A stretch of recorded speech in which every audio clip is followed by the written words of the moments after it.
kind of world are we living in when Happy Gilmore 2 gets over 60% on Rotten Tomatoes and Adam Sandler movies have suddenly become a soft 6 to 7 out of 10 instead of the 3 to 4 out of 10 that they were universally agreed upon to be a decade ago? There was a question in that somewhere, but also the answer was built into it. You're welcome. A sad one. One that doesn't do a lot of critical thinking. I had to watch Happy Gilmore 2 by myself, and then I watched it with you.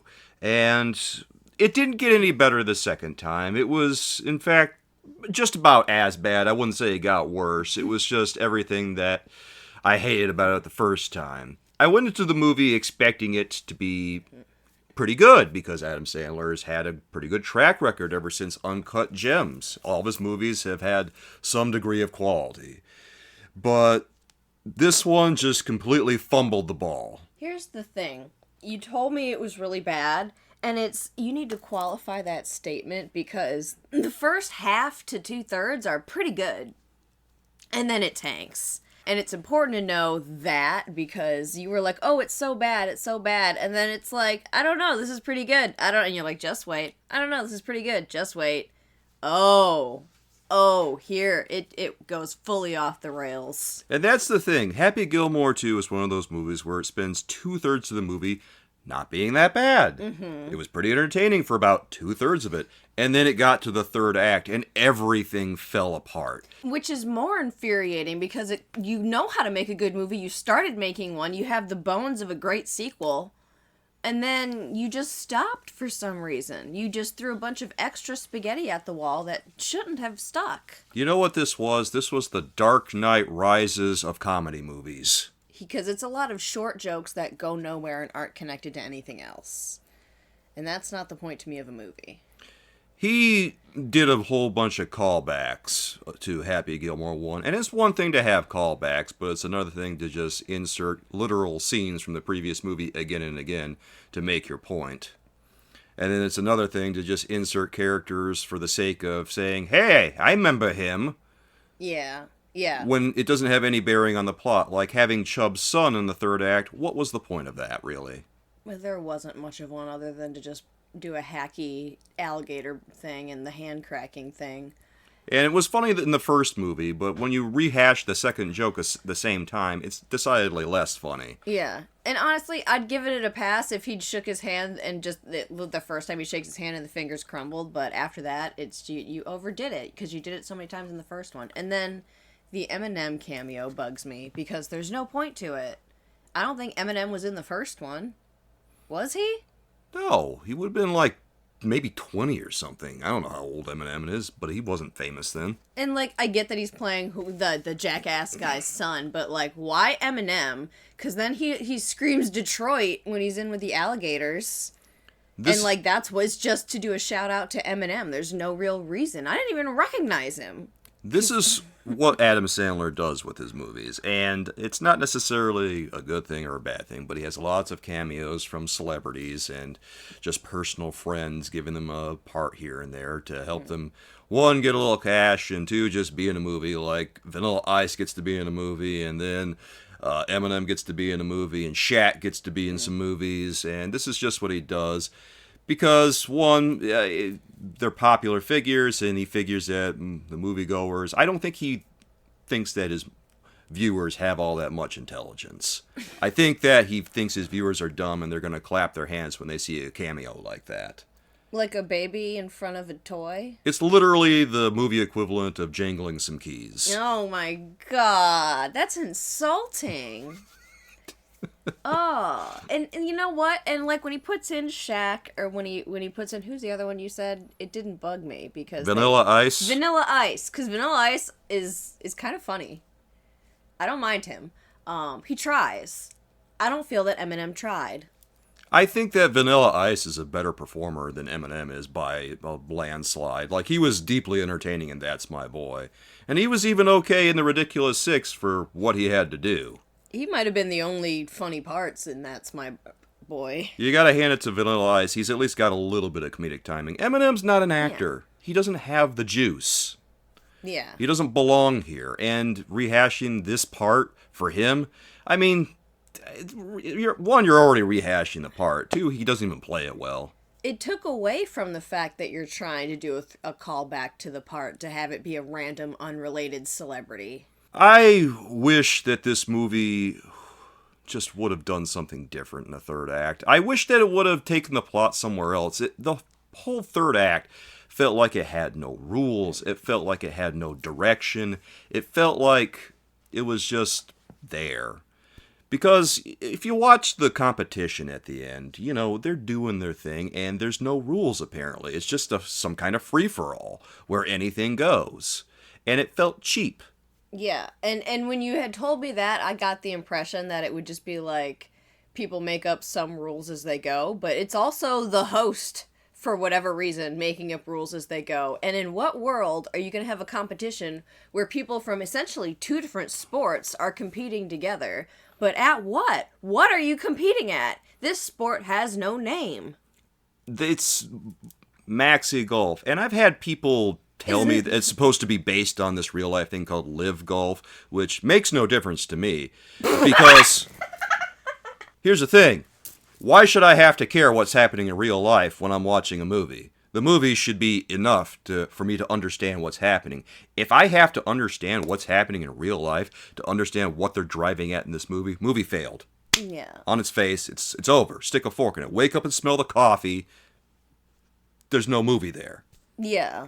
Yeah. Also, if you want to go with like the first movie, aside from just being a comedy, it has like it does kind of do like love golf thing. But the second one doesn't, because it just makes up this weird sport instead. It doesn't really, it has a lot of golf cameos in it, but it doesn't really have any golf in it. It has a couple of golf driving scenes where he's mostly falling on his face because he hasn't golfed in 10 years. I didn't mind the golfers appearing. I didn't mind the driving. I just thought the plot sucked.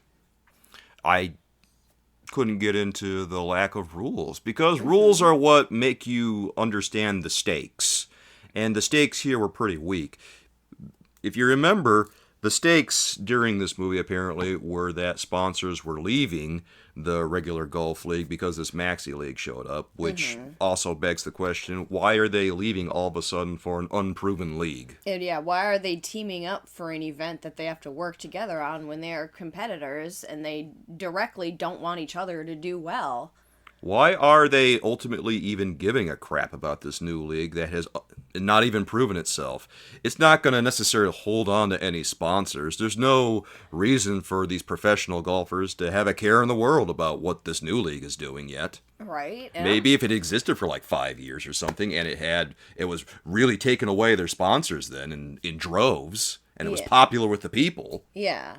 And the way that they describe it, the audience wouldn't have much overlap, and they established that golf is a lot of older people and Maxi Golf wants to bring in younger people, and it's like, cool, then you're not really competitors. You're playing two different sports for two different subsets of people. Yeah, it's this startup that has no fan base versus a built-in fan base of maybe elderly people, but it has a fan base.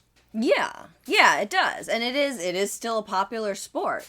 I wasn't trying to say that I minded the golf before. If anything, they should have had more of it and less of the maxi golf. Like, there should have been no maxi golf. Maxi golf didn't need to be part of it, because the other stakes were that he wants to be able to send his daughter to Paris for a dance school that she has not applied to, shown any interest in. It's not established if she has a passport or speaks French. Does she go to school? She's being taught by its teacher at the YMCA. There's a big leap. There are a lot of intermediary steps between the Boys and Girls Club, having a Boys and Girls Club teacher, and dancing in France. I think that they shifted focus away from Happy's motivation. Like, the sending to his daughter to a dance school was an afterthought by the end of the movie, where they just said, oh yeah, and this, to get everything paid for. That's right, because they have that cheap line about, so it's about saving golf now? I thought it was about sending Vita to dance school. Well, I guess it's both. It can be both. And, it can be both, but when you have to announce it, that means you're doing a bad job. I think that they should have focused harder on sending her to school and Happy's perceived hardship in trying to get the money to make it happen. Because realistically, he's going to need millions of dollars to send her to a school like that, so he's going to need to do some significant performing in golf at age 58, which is not impossible. Golf is a sport that's built for the older folks, if they want to play. Yeah. And yet, well, let's write a better movie right now. So, in order to get her in, he has to train and get better. And in order for her to jump from Boys and Girls Club to Paris, she also has to get better. Then they could have done like a double training montage with the two of them like bonding, working together, trying to get strong, like get up to like, because like they could have had her try to go to an intermediary level to go and see, you know, just a prep and like be actually way behind. They could have built the movie more around her and him than just him and then Maxi League shoehorning that in. Yeah. And then also the way that they handled his wife was cheap and weird. Yeah, I really expected more from a Julie Bowen part, because Julie Bowen is a treat and a treasure, and she could have had a real role in this movie. She's so beautiful at age 50-something. And they just kind of threw her away. And she's so good in everything she does, and they just kind of sent her packing. Right. Her comedic timing is fantastic. And also, I don't know if she does like slapstick, but I love women in slapstick, and I would have loved to see her, you know. It's not very often you see women that hot in slapstick. You almost never do. And okay, no, she does do slapstick, spoiler, she gets conked on the head, he kills her with a golf ball. Like, it's so cheap. But yeah, but like she That was the spoiler? Back. Yes. It's not exactly a spoiler when it establishes the movie. Okay. Fine. Some people get bent out of shape about dumb stuff. It's literally the foundation of the movie. Okay. Yeah, he kills her with a golf ball, and that's why he stops playing. And so then it also could have been like like that sort of thing. It could have been like one of those classic, the kids want to talk more about mom, and like he doesn't because he feels really guilty because he's the one who actually technically killed her. I think that was kind of a double-edged sword here. Like, I didn't really like that Julie Bowen's character died, but on the other hand, it gave some emotional stakes to Happy not being able to pick up a golf club for like 10 years. Yeah. I mean, they could have done it and I just feel like maybe they could have injured her without killing her. Yeah, I think that... And he could still have been riddled with plenty of guilt. I think that putting her in a coma and saddling him with medical debt in addition to his daughter's schooling would have provided some good stakes in of itself. Secondary stakes without having to insert Maxi Golf in this convoluted-ass third act. Yeah. Because there's already a built-in plot right there. You've got to pay off your wife's medical debt. You have to get your daughter sent to Paris for her schooling. Yeah. And then I thought this is like a small nitpicky thing, but they were really inconsistent about his level of celebrity. Because they went between, like, the newscasters not remembering his last name to the random girl that they're golfing with, asking, "Are you doing the Happy Gilmore?" They didn't remember who he was on Jeopardy! Yeah. He was a trivia question. Yeah, and they didn't know that, but, like, randos know that. And it's just, it was very inconsistent whether or not people remember who he is. Well, all the people who played golf knew who he was. They were the ones who remembered. The sportscasters and the people who played golf knew Happy Gilmore. Okay. He's very famous in the world of golf in this movie. Okay. Maybe not so much on Jeopardy. Fair. All right. Dummy. Fuck you. Hey, I paid attention in the movie. I can criticize it. Well, I'm sorry that the movie hurt my brain too much to pay total attention to. It's like watching Cats. It doesn't make a whole lot of sense. It made sense. You just tune out every so often. That's to preserve. It made sense. Didn't make it good. It made sense, though. Third act was such a mess that didn't make much sense. That's like the one part of the movie that didn't make hardly any sense. Yeah, it didn't make a great amount of sense. What they did, how that field worked, how they afforded that if they need sponsors. Like, how are they paying for those hip surgeries where they're, like, cutting a tendon? I don't understand it. I think that it's all coming out of pocket from this guy who created this, what do you call it, sports drink, this sugar drink, this energy drink that this guy uses to fund everything. And that he was heavily dependent on? Yes. And that's how they're getting all their money, but they have no established audience at all, which, again, felt so cheap. And here's the thing about the third act and the rules. they kept changing. It's literally the equivalent, the film equivalent of kids being on the playground and saying, now I'm invincible while they're playing, or now I've got this power, now you can't touch me, and stuff like that. Yeah, I've got a force field, so that didn't count. Yeah. Actually, that bullet just bounced off me because I'm Superman. Yeah, they're just making it up as they go, and it feels so cheap when they do that. I haven't seen that in a movie in a while, and it was for the better, honestly.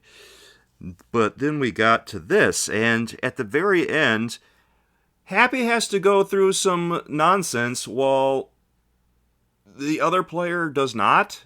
Yeah.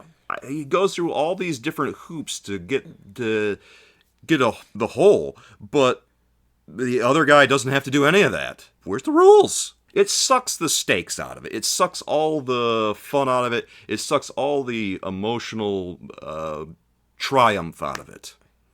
Yeah, especially because since the rules were the linchpin of the first movie, was the whole climactic scene is you have to play it as it stands, and he does the whole Rube Goldberg thing to get it into the hole. Yeah, that's the thing that was so enjoyable, was that the rules were so rigid. Yes. You couldn't alter them. Yes. And then they just decide to alter them at will. Right?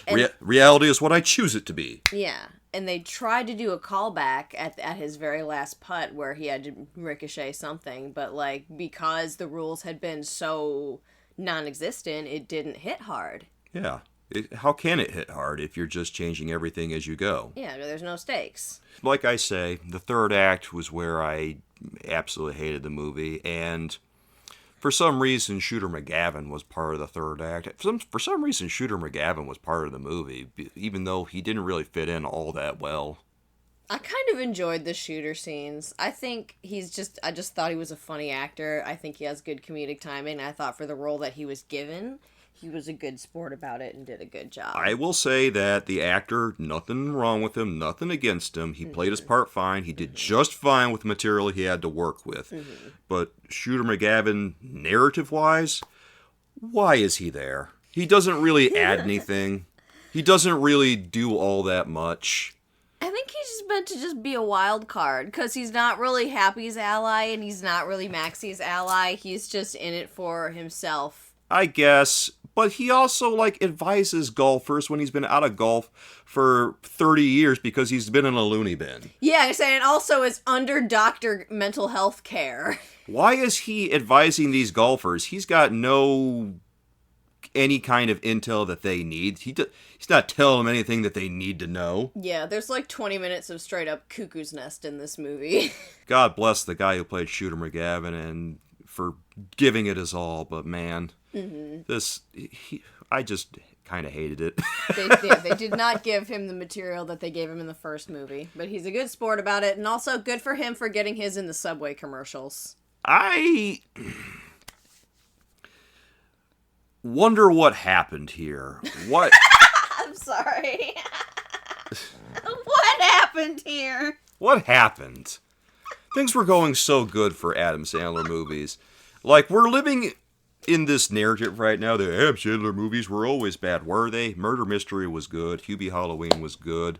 You Are So Not Invited to My Bar Mitzvah was good. Hustle was good. He made so many good movies since Uncut Gems. Do you want to know a theory? I have a conspiracy theory.